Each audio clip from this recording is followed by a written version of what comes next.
దేవుని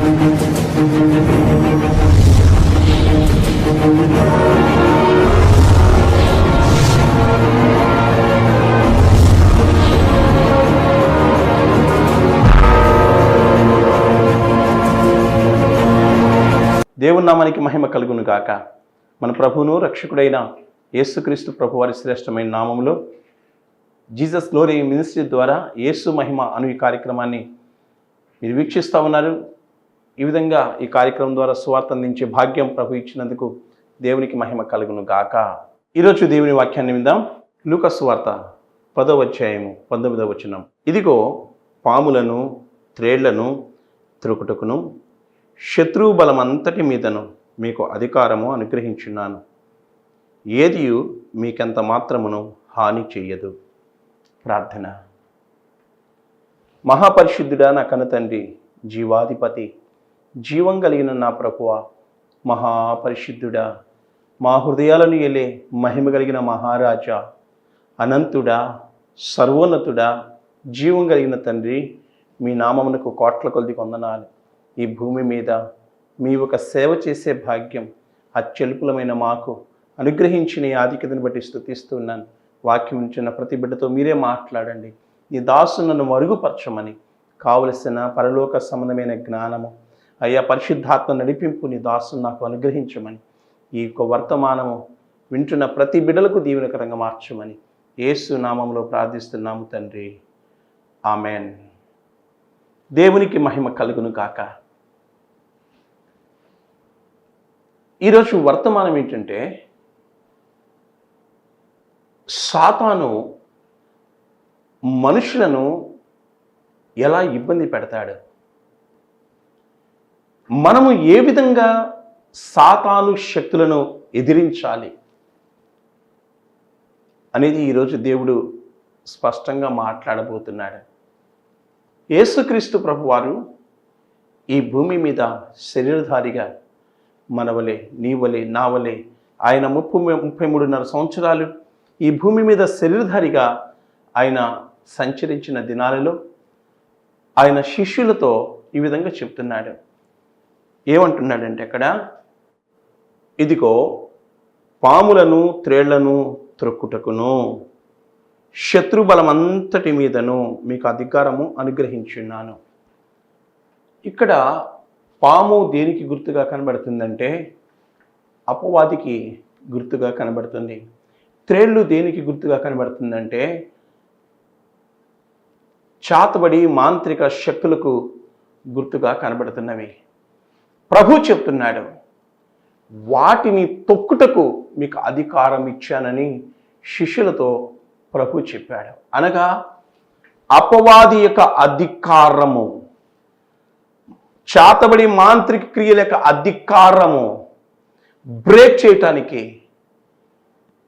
నేను మీకు ఆ అధికారం అనగా ఆ పవర్ ఇస్తున్నా. Thank you lord. యేసుక్రీస్తు ప్రభు ఎవరినైతే ప్రేమిస్తున్నాడో, యేసు ప్రభు వారు ఎవరికైతే మారు మనసు అనుగ్రహించారో, యేసు ప్రభు వారు ఎవరినైతే బాప్తిస్మం ద్వారా రక్షించాడో, ఆయన ఆ ఒక రక్త ప్రోక్షణ ద్వారా ప్రతి పాపాన్ని యేసు ప్రభు వారు కడిగారో, అనగా దేవుని బిడ్డలుగా ఈ భూమి మీద ఉన్న ప్రతి ఒక్క వ్యక్తికి ఈ అధికారము వర్తిస్తుంది. అపవాది మనుషులను ఇబ్బంది పెట్టాలని చూస్తాడు. మీకు ఒక మాట చెప్పాలని ఆశపడుతున్నా. అపవాది సాతాను మన తండ్రికి శత్రువు, అలాగే దేవుని పిల్లలకు కూడా శత్రువే. మన తండ్రికి శత్రువు అయినప్పుడు మనకు కూడా శత్రువే. ఈ శత్రువు అయిన సాతాను కంటికి కనబడే శత్రువు కాదు, కనబడని శత్రువు. ఈ శత్రువు ప్రపంచ దేశములో ఉన్న అనేకులను, అనగా టోటల్గా ఈ లోకానికి అధికారి. ఇప్పుడు ఈ లోకము సాతాను చేతిలో ఉంది. ఈ యొక్క లోకంలో ఉన్న మనుషులు సాతాను చేతిలో ఉన్నారు. సాతాను తన యొక్క కుట్ర, తన కుయుక్తి ద్వారా మనుషులను ఏదో విధంగా నరకానికి తీసుకెళ్లాలని, పరలోకము చేరకుండా వాడితో కలిసి యుగ యుగాలు ఆ అగ్నిగుండంలో కాలాలని, దేవుని యొక్క ప్రేమ వారి దగ్గరికి రాకుండా పాపపు ముసుగులో అనేకులను ఇరికించి నరకానికి తీసుకెళ్లాలని సాతాను ప్లాన్ వేస్తున్నాడు. ఈ పరిస్థితుల్లో దేవుడు కూడా చాలా స్పీడ్గా పనిచేస్తున్నాడు.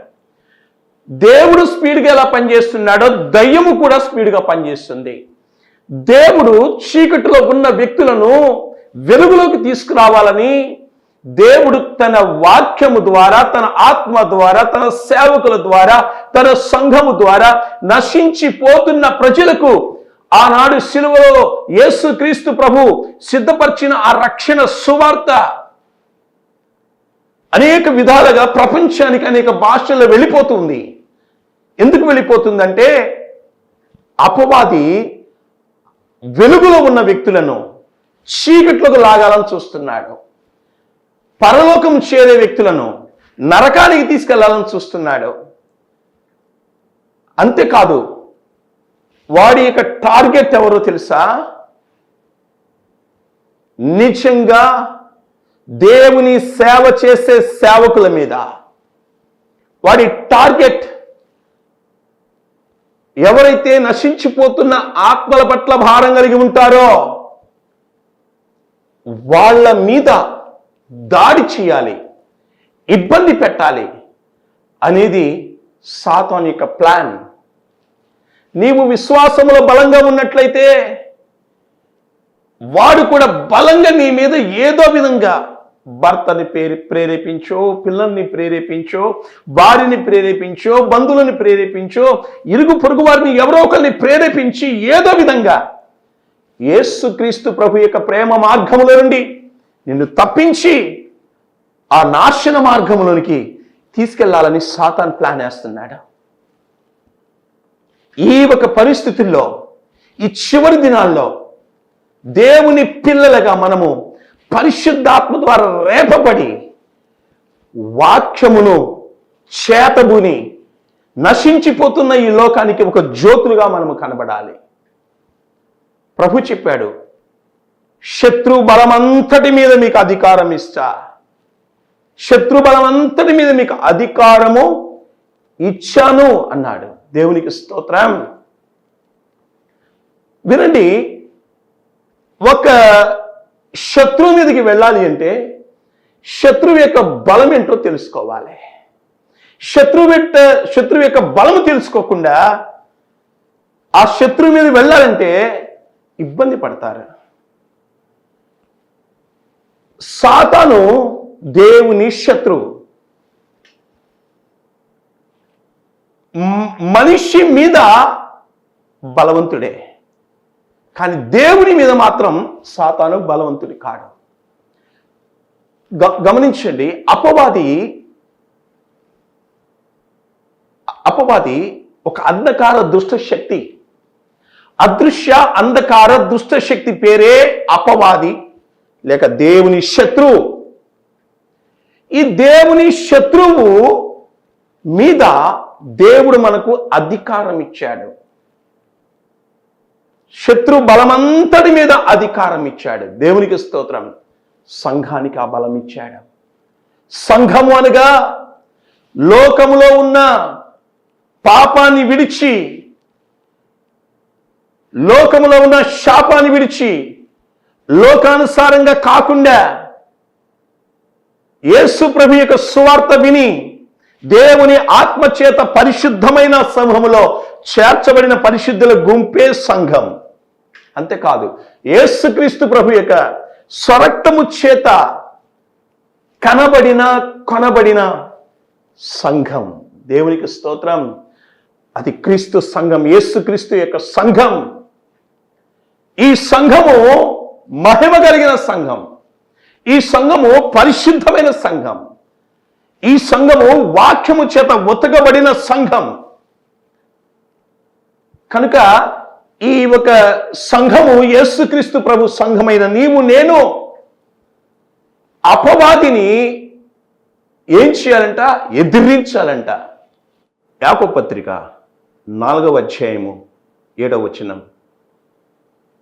కాబట్టి దేవునికి లోబడి ఇండుడి, అపవాదిని ఎదిరించుడి, అప్పుడు వాడు మీ యొద్ద నుండి పారిపోవును.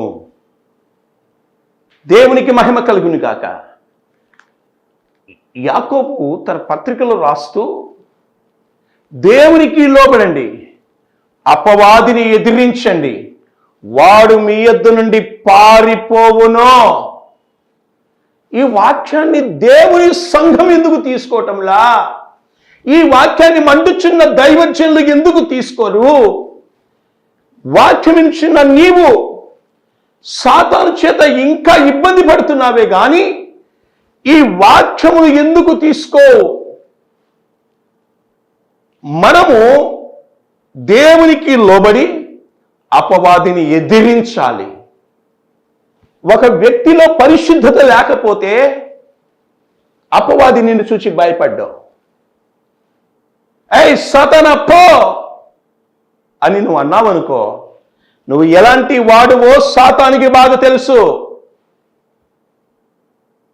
పరిశుద్ధత లేకుండా, ప్రార్థన జీవితం లేకుండా, సమర్పణ లేకుండా, దేవుని యొక్క ప్రతిష్ఠత లేకుండా, దేవుని పని కొరకు సమర్పణ లేకుండా, దేవుని అభిషేకం లేకుండా, దేవుని అగ్ని లేకుండా, దేవుని మాట లేకుండా, దేవుని వాగ్దానం లేకుండా, దేవుని పిలుపు లేకుండా అపవాదిని నువ్వు ఎదిరించలేవు.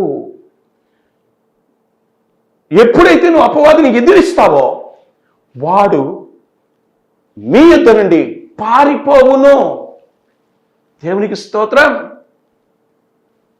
ఎదిరించటానికి దేవుని యొక్క సహాయం మనకు కావాలి. పరిశుద్ధాత్మ దేవుని యొక్క సహాయం కావాలి.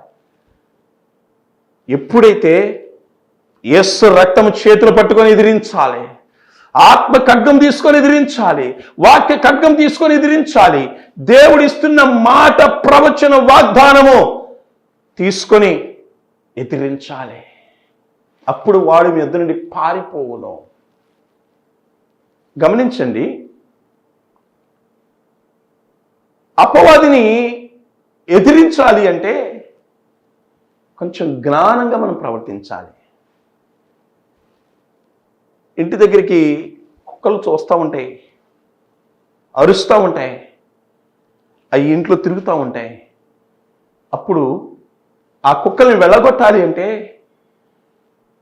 ఆ కుక్కల్ని ఎలా ఎదిరించగలరు? గట్టిగా ఛై పో, ఛై పో, రై కర్ర తీసుకురా, ఆ కుక్క లోపలికి వస్తుంది, కర్ర తీసుకురా, గద్దిస్తారు. అలా కాకుండా కుక్క కుక్క పోవేవో నా కుక్క, మా ఇంటి కుక్క, మా ఊరి కుక్క పో అని పాటలు పాడితే పోదది. ఎందుకంటే ఇది కుక్క కాబట్టి. అపవాదిని కూడా అపవాది పో పో అంటే వాడు బ్రేక్ డాన్స్ చేస్తాడు, పో అనాలంతే. యేసు ప్రభు వారు దయ్యాలను గద్దించాడు, దురాత్మ శక్తులను ఆయన గద్దించాడు, సేనా దయ్యాలను గద్దించాడు. వినండి, ఇంకా అపవాది వాడు మనుష్యుల మీద దాడి చేయడానికి అవకాశం ఉంటుంది. అపవాది ఒక మనిషిని ఎలా దాడి చేస్తాడంటే ఆలోచన మీద దాడి చేస్తాడు. యేసుక్రీస్తు ప్రభువారు ఈ భూమి మీద ఉన్నప్పుడు ఆయన 40 దినాలు ఉపవాస ప్రార్థనలో ఉన్నప్పుడు అపవాది వచ్చి యేసు ప్రభువారిని శోధించింది. ఎలా? మొదటగా ఈ రాళ్లను రొట్టెలుగా చేసుకొని తిను అంటే యేసు ప్రభు యొక్క ఆలోచన మార్చాలని. రెండోది, ఈ మాటలు ఎక్కడ ఉన్నాయంటే మత్తయి సువార్త 4వ అధ్యాయము మొదటి నుండి దాదాపుగా 16 వచనాల వరకు చదివితే ఇవన్నీ స్పష్టంగా ఉన్నాయి. మొదటగా ఏం చెప్పాడు? రాళ్లను రొట్టెలుగా చేసుకొని తినమన్నాడు. 3వ వచనం, మత్తయి సువార్త 4వ అధ్యాయం 3వ వచనం. ఆ శోధకుడు ఆయన ఎద్దుకొచ్చి, నీవు దేవుని కుమారుడవైతే ఈ రాళ్ళు రొట్టెలగునట్లు ఆజ్ఞాపించమనెనో. ఈ రాళ్లను ఆజ్ఞాపించు, అవి రొట్టెలవుతాయి, అలా చేస్తావు అని అపవాది శోధించాడు. రెండోది, దేవాలయపు శిఖరములకు ప్రభుని నిలబెట్టి, ఇక్కడి నుంచి నువ్వు దూకు, దేవుడు తన దూతల్ని పంపిస్తాడు. మూడోది, నీవు గనక నాకు సాగిలపడితే ప్రపంచంలో ఉన్న రాజ్యాలన్నీ నీకు ఇస్తా. వీటి గురించి నేను ఎక్కువ వివరించడానికి ఇష్టపడలేదు, కానీ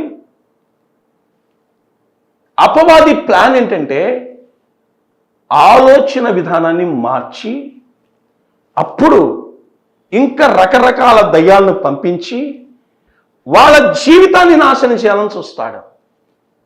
భక్తి చేస్తున్నావో దేవుని బిడ్డ, ఓ యవన బిడ్డ, ఒకప్పుడు చక్కగా బైబిల్ చదివేదానివి, ఒకప్పుడు చక్కగా ప్రార్థన చేసేదానివి, ఒకప్పుడు చక్కగా మందిరానికి వెళ్ళేవాడివి. ఇవాళ ప్రార్థన చేయలేకపోతున్నావు, బైబిల్ గ్రంథం చదవలేకపోతున్నావు, దేవుని వాక్యం లేకపోతున్నావు, దేవుని పాటలు పాడలేకపోతున్నావు, సహవాసానికి దూరం అయిపోయావు. కారణం, నీ ఆలోచన విధానాన్ని సాతాను మార్చాడు కదూ. నీ ఆలోచనలో వాడు దూరాడు. ఒక వ్యక్తి ఆలోచన వశపరుచుకున్నప్పుడు అపవాది తేలిగ్గా వ్యక్తి మీద దాడి చేయడానికి అవకాశం ఉంటుంది. కాబట్టి ఆలోచన జాగ్రత్తగా ఉండాలి. ప్రార్థనకు వెళుతున్న నీవు, పరిశుద్ధంగా ఉండాలనుకున్న నీవు, పరలోకం చేరాలనుకున్న నీవు, ప్రతి క్షణము నీ ఆలోచన, అలాగే నా ఆలోచన కూడా, మనందరి ఆలోచన ఎలా ఉండాలి? దేవునికి ఇష్టంగా ఉండాలి, పరిశుద్ధంగా ఉండాలి. మందిరానికి వెళుతున్న నీవు, రక్షణ పొందిన నీవు సినిమాలు చూడాలి అనే ఆలోచన నీకు రాకూడదు. ఒక్క సినిమానే కదా, చిన్న సీరియలు, చిన్న పాపమే, చిన్న సిగరెటు, చిన్న పాపం, చిన్న బలహీనత అని వెళ్ళావా, ఇక రకరకాల దయ్యాలు వచ్చి నీ చేత పాపం చేయిస్తాయి. వినండి, సంసోను దేవుని వరమున పుట్టిన వ్యక్తి, దేవుని యొక్క ప్లాన్లో ఉన్న వ్యక్తి, దేవుని ఆలోచనలో ఉన్న వ్యక్తి, ఒక బలము కలిగిన వ్యక్తి, దేవుని అభిషేకం కలిగిన వ్యక్తి, దేవుని ఆత్మ కలిగిన వ్యక్తి. సంసోను ఎప్పుడు పట్టబడ్డాడు అంటే ఆలోచన విధానం మారిపోయినప్పుడు. ఆలోచన విధానం ఎప్పుడైతే మారిపోయిందో, ఎక్కడ పడుకున్నాడట? దెలీలా తొడ మీద పడుకున్నాడట. ఎప్పుడైతే ఆ దెలీలా ఒళ్ళో పడుకున్నాడో, ఆ దెలీలా ఎవరు? శత్రు అమ్మాయి. శత్రు అమ్మాయి చేతిలో ఎప్పుడైతే ఇరుక్కుపోయాడో, లాలించి అపవాది జ్ఞానం చొప్పున, ఇక్కడేమో ప్రేమ ప్రేమ ప్రేమ అని మాయ మాటలు చెప్తుంది, శత్రువులకేమో ఇన్ఫర్మేషన్ ఇస్తుంది. ఈ ఒక సంసోనికి కంటికి ప్రేయసిగా కనబడుతుంది, కానీ వాస్తవంగా పెద్దలు అంటారు కదండి, ఆమె రాక్షసిగా పనిచేస్తుంది. ఎందుకు అలా పనిచేస్తుందంటే, అపవాది ఎందుకు ఆమెను అలా వాడుకుంటున్నాడంటే, సంసోను దొరికిపోయాడు. సంసోను దేవుని కొరకు పనిచేయలేకపోయాడు, పట్టబడ్డాడు. శత్రువు ఏం చేశారు? 2 కళ్ళు తీసేశారు. వినండి, ఎవరైతే దేవుని చేతిలో పట్టబడతారో వాళ్ళకి దర్శనం పోద్ది. ఏంటబ్బా ఒకప్పుడు నువ్వు నశించిపోతున్న ఆత్మల కొరకు ప్రయాసపడ్డావు, నీ ధనాన్ని వాళ్ళ కొరకే, నశించిపోతున్న ప్రజల కొరకే నీ ధనమంతా కానుక రూపంలో ఇచ్చేవాడివి, ఇవాళ ఏంటి మారిపోయింది అంటే అతను ఏదేదో సాకులు చెప్తాడు. ఉపవాసాలండి ప్రార్థన చేసేవాడివి, దేవుని ఆత్మచేత మండిపబడేవాడివి, దైవజనులు వస్తూ పోతూ ఉండేవాళ్ళు, కూటాలంటే పరిగెత్తేవాడివి, ప్రార్థన అంటే పరిగెత్తేవాడివి, టీవీలో వాక్యం వస్తుందంటే చూసేవాడివి, ఇవాళంటే బాయ్ సినిమాలు సీరియల్ చూస్తున్నావు అంటే ఏదేదో చెప్తాడు. గుర్తుపెట్టుకోండి, సాతాను ఆలోచన విధానాన్ని మార్చివేసి పట్టేస్తున్నాడు. నా ప్రభు విడిపిస్తున్నాడు. మీ ఆలోచనలో కూడా అపవాది రాకూడదు.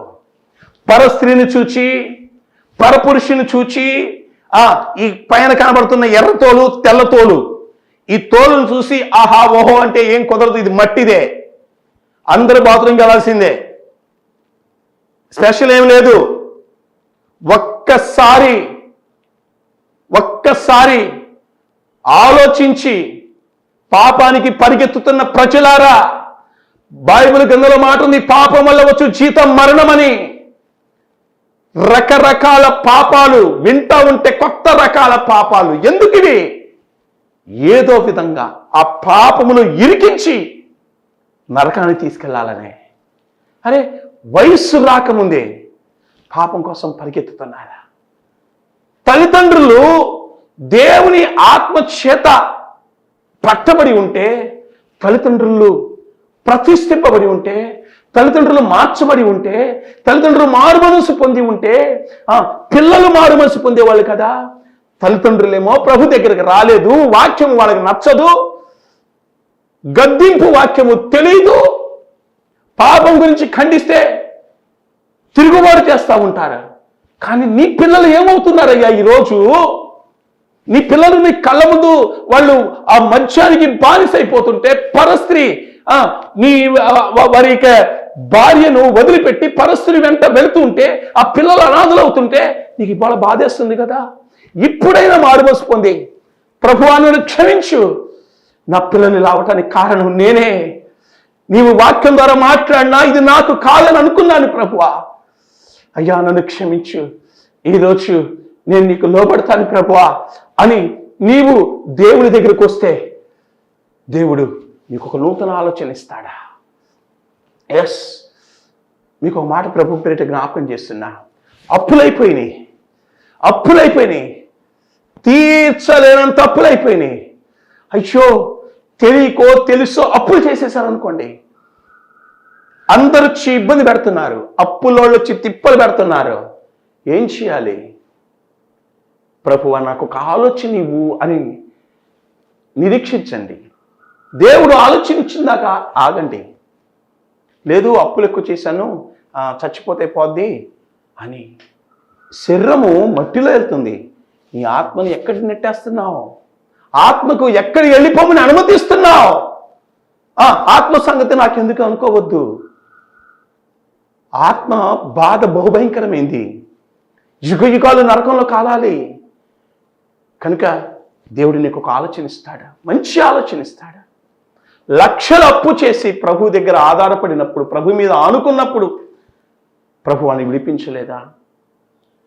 ఎలీషా దగ్గరకు వచ్చి శిష్యుల్లో ఒకని భార్య, అయ్యా నా 2 పిల్లలను అప్పుల వారు తీసుకెళ్లాలనుకుంటున్నారు, వాళ్ళ చేత వెట్టి చాకరీ చేయించాలనుకుంటున్నారు అని అడిగినప్పుడు, దైవజనుడు పరిశుద్ధాత్మ ద్వారా ఇచ్చిన ఆలోచనతో, ఒక నూనె కుండ ఊళ్ళో కుండలన్నీ నింపలేదా? ఈరోజు దేవుడు నీకు ఒక ఆలోచన ఇస్తాడు. అది ఎంత పైన, 100లైనా 1,00,000లైనా ఎంతైనా, నువ్వు దేవుని మీద ఆనుకో, దేవుడు ఒక ఆలోచన ఇస్తాడా? దైవజనుల ద్వారా ఆలోచన ఇస్తాడా? Thank you lord. సంఘము ద్వారా, దేవుని పిల్లల ద్వారా, పరిశుద్ధాత్మ ద్వారా దేవుడు నీకు ఒక ఆలోచన ఇస్తాడు. ఆలోచన నీకు జయము ఇస్తుంది. తల దించుకొని బతుకుతున్న నిన్ను తల ఎత్తుకొని బతికేటట్లు చేస్తుంది. మొదటగా ప్రభువా అప్పు చేయటం తప్పు, నన్ను క్షమించు నా నాయన, ఇక నుండి నేను అప్పు చేయను ప్రభువా, ఈ అప్పుల బాధల నుండి బయటికి రావడానికి నాకు సహాయం చేయవా అని అడగండి. క్షమాపణ అడగండి ప్రభు దగ్గర. ప్రభు ఖచ్చితంగా సహాయం చేస్తాడా? ఆయన అద్భుతం చేస్తాడా? వినండి, అపవాది మనస్సు మీద అనగా ఆలోచన మీద దాడి చేసి మనిషిని ఇబ్బంది పెడతాడు. అప్పుడు అలాంటప్పుడు మనం ఎలా జయించాలి? త్వరగా చెప్పి ముగిస్తాను. 1, వాక్యముతో జయించాలి. 2, దేవుడు మనకిచ్చిన ఆత్మ జ్ఞానముతో, ఆత్మ బలముతో జయించాలి. 3, పరిశుద్ధాత్మ శక్తితో జయించాలి. 4, యేసు రక్తం తీసుకొని, యేసు రక్తమే జయం అంటా ఉంటే, యేసు రక్తంలో ఏముందో తెలుసా? జీవం ఉన్నది. ఈ జీవము అపవాది శక్తులను కాల్చివేస్తుంటది. కనుక యేసు రక్తమే జయము అని చెప్తా ఉంటే అపవాది శక్తులన్నీ తగలబడిపోతూ ఉంటాయి. దేవుడు తన కార్యాన్ని జరిగిస్తూ ఉంటాడు. తన రాజ్యాన్ని ఈ వాక్యం ద్వారా కడతా ఉంటాడు. దేవునికి మహిమ కలుగును గాక. అనేకులను ఆ అపవాది చేతుల నుండి ప్రభు విడిపిస్తూ ఉంటాడు. ఆత్మ ఖడ్గం, వాక్య ఖడ్గం, యేసు రక్తపు యొక్క ప్రభావం, హల్లెలూయా, అనేకులను పాప శాపము నుంచి విడిపించి రక్షించి ఆయన రాజ్యానికి చేరుస్తుంది. అలా చేర్చడానికి యేసు ప్రభు వారు నీ కొరకు, నా కొరకు, మనందరి కొరకు పరలోకం విడిచి భూలోకానికి వచ్చి మన కొరకు సిలువలో తన ప్రాణాన్ని పెట్టి మన కొరకు ఎన్నో దెబ్బలు బాధలు భరించి ఆయన చివరి రక్తపు బొట్టు వరకు కూడా మన కొరకు చిందించి మరణించి 3వ దినాన ప్రభు తిరిగి లేచాడు. ఇప్పుడు ఆయన పరిశుద్ధాత్మ రూపంలో నీ ఇంటిలో, నా ఇంటిలో, ఈ స్థలంలో మన అందరి దగ్గర ప్రభు ఉన్నాడు. ఈరోజు మాట్లాడింది ఆయనే.